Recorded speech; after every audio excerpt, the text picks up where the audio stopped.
honourable member for Calgary-Midnapore. Merci beaucoup, Madame la Présidente. Thank you, Madam Speaker. I thank my colleague from Mirabel for his bill. Madame la Présidente. Madam Speaker. Is very dear to my heart. I, for 15 years, close to 15 years, was a public servant at Global Affairs Canada. And so I certainly know the importance of this legislation here today.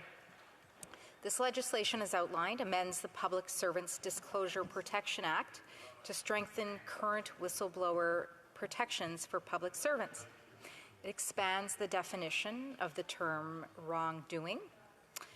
It broadens what is considered a supervisor so that public servants can make a protected disclosure to any superior within their organization. This is something very, I think, interesting because certainly if you're a deputy director, this means you can not only go to your direct director, but also perhaps your director general, your ADM, or perhaps even the deputy minister. So that's a very important piece. It extends protection to former public servants and government contractors and all those involved in disclosure, Madam Speaker. That's very important to me as a former public servant, that were I called into an investigation, that I would have protection under this legislation. It expands the deadline to file a reprisal complaint from 60 days to 1 year. And I think that's also very important, Madam Speaker, as we know, vindication is not always swift. Sometimes these actions can take time, and so the fact that there is a six-fold greater time frame for this, I think, is of much comfort to many public servants. It expands the annual report requirements to include the number of disclosures made by wrongdoing, the duration of all open cases and cases closed during the fiscal year, the distribution of cases by region, and the distribution of cases by federal departments and agencies. Of course, on this side of the House, Madam Speaker, we love transparency, and so the more transparency that is provided to Canadians in result to those who have called into account their colleagues, the better. This legislation also, Madam Speaker, provides fines for reprisal against a whistleblower, which are increased from $10,000 to $200,000 for indictable offences and from $5,000 to $100,000 for summary convictions, Madam Speaker. And again, on this side of the House, we're always very pleased to see those who are determined to have been negligent and who have acted in wrongdoing get more than a slap on a wrist, as for example we saw the former finance minister paying only $200 for not declaring his French villa. So we're very pleased to see the increases in these fines, Madam Speaker. Madam Speaker, as I'm sure you are well aware, this the Public Servants Disclosure Protection Act was first introduced through the Federal Accountability Act on April 11, 2006 by the then President of the Treasury Board, John Baird. And as my colleagues have alluded to, the initial Public Servants Disclosure Protection Act was in fact introduced under Prime Minister Harper in response to the Liberal sponsorship scandal. So certainly the scandal continues into the future under additional Liberal governments, but was also there at that time, and this legislation was a response. And I'll also note, Madam Speaker, that the Member of Parliament for Edmonton West was instrumental in the review in 2017 by the Standing Committee on Government Operations and Estimates. He was absolutely instrumental in that review, along with the late Michael Daig, unfortunately, as well as Aaron Weir. So we're very grateful for their assessment of the legislation at that time. And as has been mentioned, it was expected that the government would implement these recommendations, but no action has been taken to this point and has not seemed to have been a priority of this government. And so I certainly do not blame the Member of Parliament for Mirabel for being proactive in presenting this legislation. But unfortunately, Madam Speaker, it is not the only case where we have seen that this government is too slow to act on important legislation.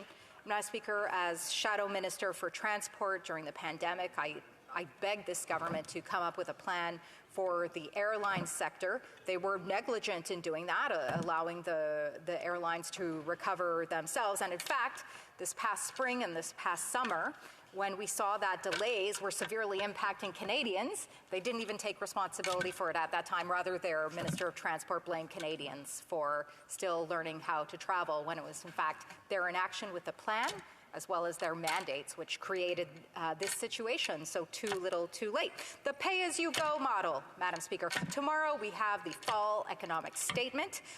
And lo and behold, as of recent, we've heard the finance minister saying that, oh my goodness, for every dollar of new spending, you must now find a dollar of savings. Madam Speaker, our leader was well ahead of this, starting to talk about inflation 2 years ago, and came up with the pay-as-you-go model long before this. He has, in fact, made it a commitment for Conservatives going into the next election, whenever that is, that under a Conservative government, there will be no new taxes, and that for every dollar of new spending, there must be a dollar of savings, Madam Speaker.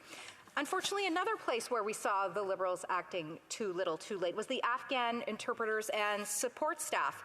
On July 23, 2021, the Taliban were sweeping across Afghanistan and closing in on Kabul. Then Minister of Immigration, Refugees and Citizenship announced a special immigration program to bring Afghans and their families who work directly with Canada safely to our country. At the time, he said, lives hang in the balance, which is why we're taking timely and decisive action to support the Afghans who supported Canada. A year later, those Afghans were still desperate for timely and decisive action that was promised, Madam Speaker. And not only did the Minister of Immigration fail to act quickly, but was ending the special immigration measures after only 18,000 applications were received. Passports, Madam Speaker, was another area where we saw this government act with too little effort, too late, as thousands of Canadians were denied passports. We heard horror stories in the media, Madam Speaker, of Canadians camping out overnight, sleeping outside passport offices in an effort to get their documents, Madam Speaker. And certainly, last but not least, the position of Ombudsman for Victims of Crime was left vacant for almost a year. Finally, someone is appointed in September of this year. So, Madam Speaker, this is not new that we have seen Liberals replete with inaction, and that it is other members of the House must find within themselves to find legislation to help Canadians, and that certainly is the case here. Madam Speaker, I will point out that as indicated by the history of protecting whistleblowers on this side of the House, this government has actually been the greatest perpetrators against whistleblowers, Madam Speaker. Yes, that's right. We all remember, of course, Jody Wilson-Raybould.